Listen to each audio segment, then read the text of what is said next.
Hello and welcome back to my channel, My Montana Kitchen. My name is Sarah Hardy and you can find me at the blog mymontanakitchen.com. Today we're going to talk more about sourdough, and specifically I'm going to show you how to make sourdough pizza crust. And what I love the most about this is that I make it in my bread machine. I just run it through the dough cycle in the bread machine, then I put it in a bag, put it in my refrigerator, and it can sit until I'm ready to use it.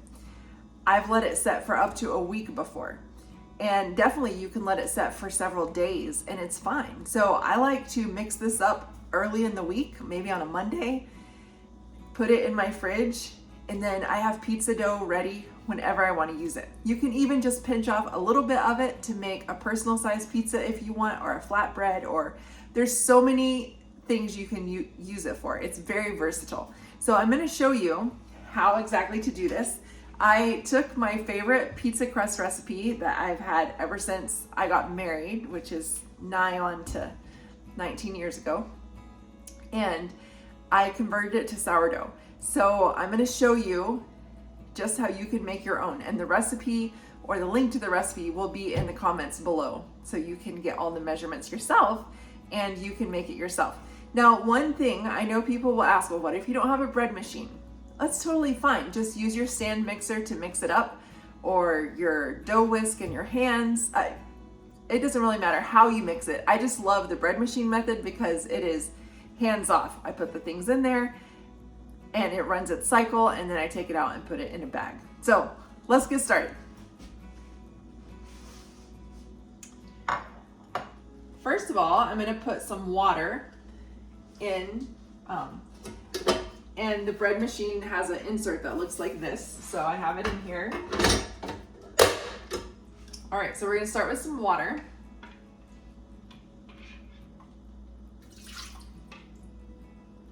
And then some sourdough starter. This is fed starter. That's about at its peak. Again, if you want full, instructions, directions, measurements, you can get that in the comments. I forgot to grab my spatula so I could scrape it out. Get all that goodness in there. All right, then we're gonna add some salt. We're gonna add some honey.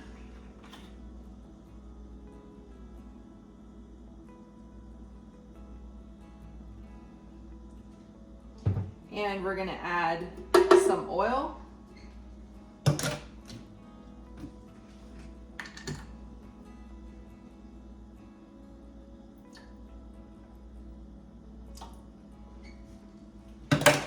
And then we're gonna add some flour.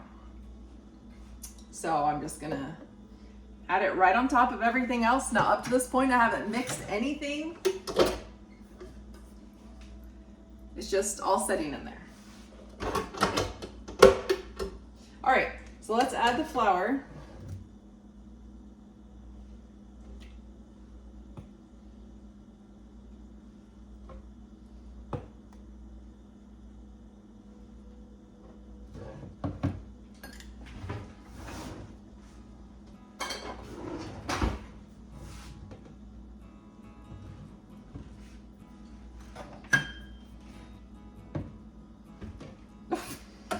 Don't do that.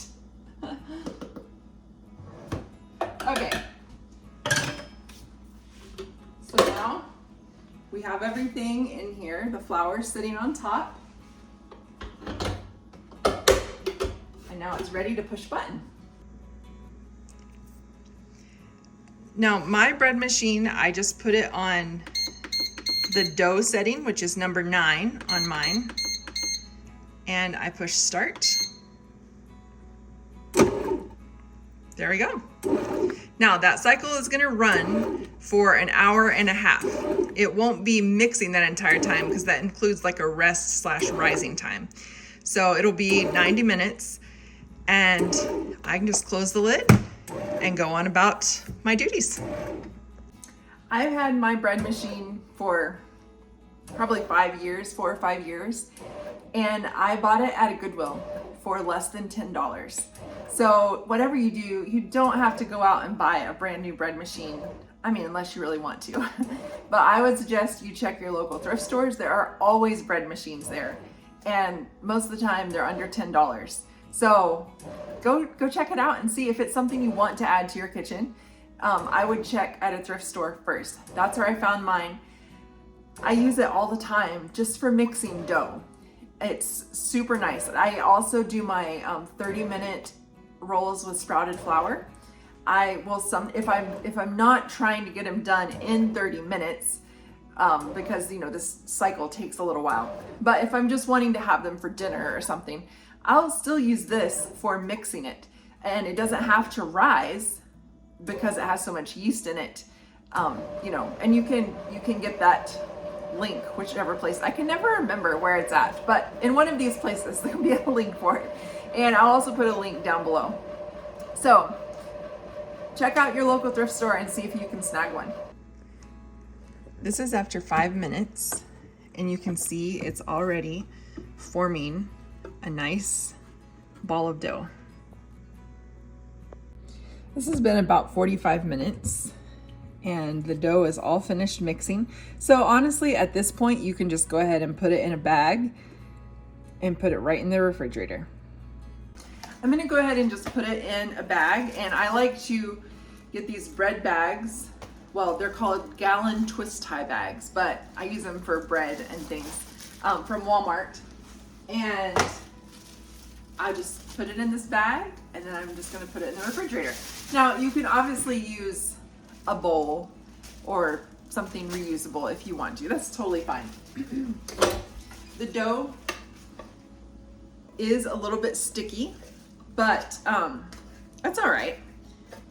So here it is, and I'm just gonna take it out and put it right in the bag.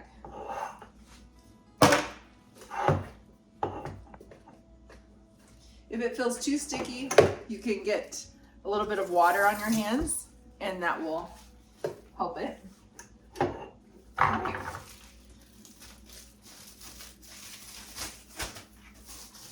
There we go. Now, I'm gonna put it in my fridge,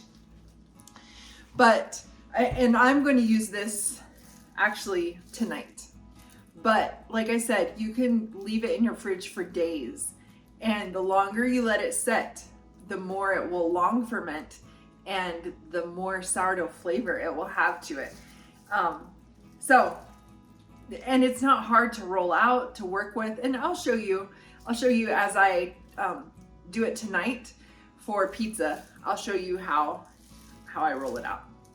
It's now been about 5 hours since I put my dough in the refrigerator, and really I would like for it to have a lot more time than that, but we're having to have early dinner tonight, and my daughter has some friends going to be here for dinner, so I'm just going to use this dough and make individual pizzas that they can put their own toppings on.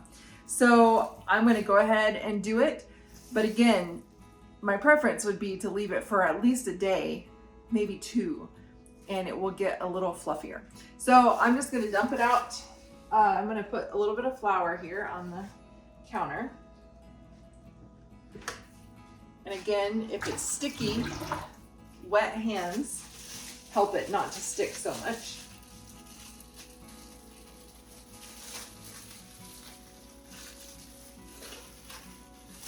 All right.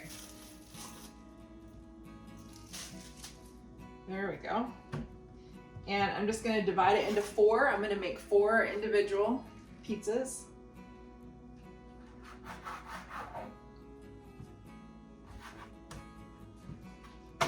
Okay. That feels good. The dough feels good. It's a little bit sticky, but it's not bad.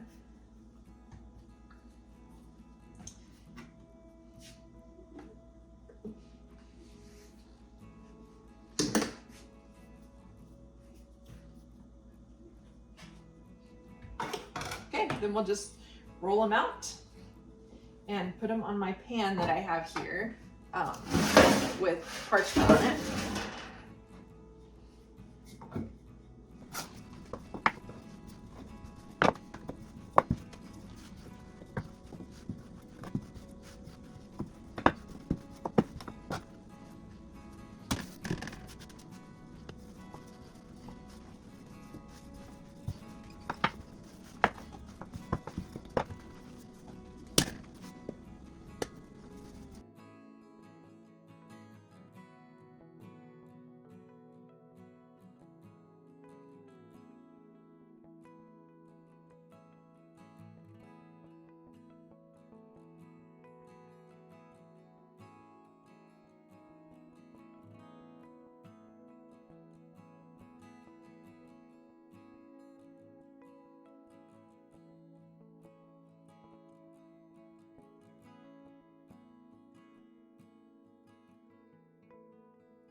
Well, you can see they still puffed up a little bit. Some of them did. That's okay though.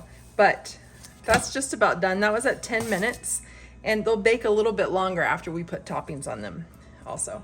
So here we have 4 single serve pizzas. Oh, my mind. I'm not pounding mine too much. I'm just trying to fill out the spots. This will be some good pizza. I would just pick 2. You guys want some sausage? Another way to make sourdough pizza, and this is the best way in my opinion, is in a cast iron skillet. It's like a deep dish pizza, and so I preheat the skillet. Obviously I'm touching it, it's not preheated yet, but I'm just gonna put a little bit of oil in it. I like to use avocado oil, but coconut oil would even work. And I just put enough to cover the bottom of the pan, and I use a little basting brush and just kind of swirl it around. Then I'm going to put it in the oven on 425 and let it heat. Okay, so this has been preheated, and I like to just put a little bit of garlic and salt in the oil, so that goes on your crust. Then very carefully, so you don't burn yourself, take your crust that you've already rolled out. So I've already rolled this one out, and just kind of drape it down in there. Again, carefully, so you don't burn yourself. And there you go. If it, goes up on the edges a little bit, that's fine. That'll just be more like a deep dish.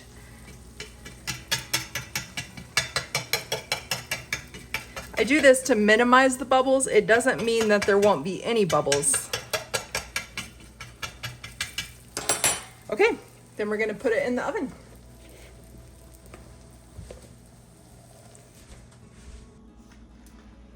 So I have half of a recipe left. I mixed up 2 batches this morning because I was testing something else out. So I put half of a batch in the cast iron skillet that you just saw me do. And last time that I made this recipe, I did the whole crust recipe in one cast iron skillet. And it made a super, well, it wasn't that thick, but it made a really thick crust that my husband and my son absolutely loved, but I'm more of a thin crust person. So this time I only used half of it, so I have half left over. So if you prefer thinner crust, you can do 2 cast iron skillets. You can do 1 in a cast iron skillet, you can do 1 in a sheet pan. I mean, really the options are endless. There's no real right or wrong way to do this. I'm telling you, sourdough is so much more hearty than we give it credit for, than we think. So whatever you want to do with it is fine. Also, you can freeze it. So if you have it at this stage and you're not going to use it, then just wrap it in plastic wrap, put it in a freezer safe bag, pop it in your freezer. Whenever you want to use it again, just bring it out, let it thaw to room temperature, or you can put it in your refrigerator to thaw just till it's not frozen anymore, and then roll it out and use it as you want. Another tip is that whenever you first get it out of the fridge, it's going to be hard to roll out.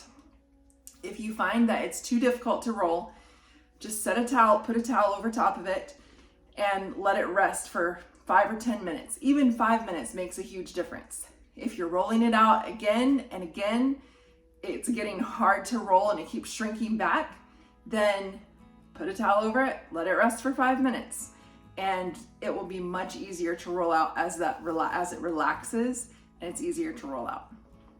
I just pulled the cast iron skillet pizza out of the oven, just the crust. I don't have anything on it yet, but here's kind of what it looks like. So I'm gonna put some toppings on it, and then I'll show you when it's all done. And then when they put it on the choir thing. Oh, we have to sandwich it. There it is, fresh from the oven. I broiled it the last couple of minutes, so that's why it got a little crusty brown, which is the way I like it. I like crunchy crust. I'm gonna take it out of the pan. I find that's the best way to cut it, rather than trying to cut it in the deep dish skillet.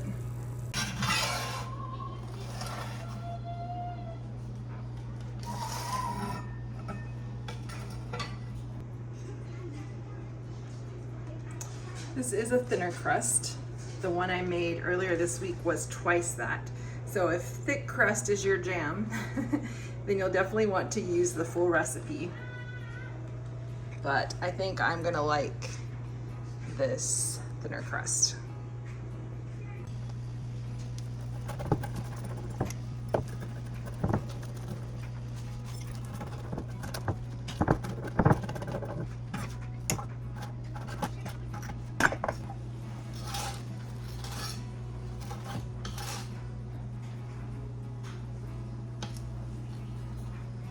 Looks pretty good. Here's the crust on the bottom.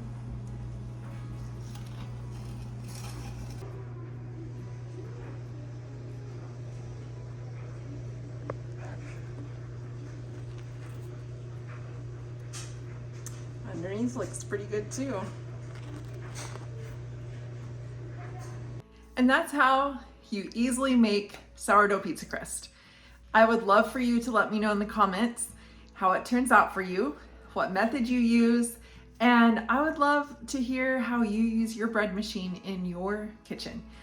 Again, I use mine so much for just mixing things up, and especially with sourdough, since you put it in the fridge anyways, let it run the dough cycle, or at least the mixing part of the dough cycle, put it in bags or, bowls or something, cover it, put it in the fridge, and then it's just ready to go whenever you are. And I love that convenience. It's like pizza on demand when we're talking about pizza dough. So I hope you give it a try. If you have questions, feel free to put them below. Sometime in the near future, I'm gonna have a whole grain sourdough pizza crust that would be THM friendly, probably. So you can stay tuned for that if that's something you would like. I'll see you next time.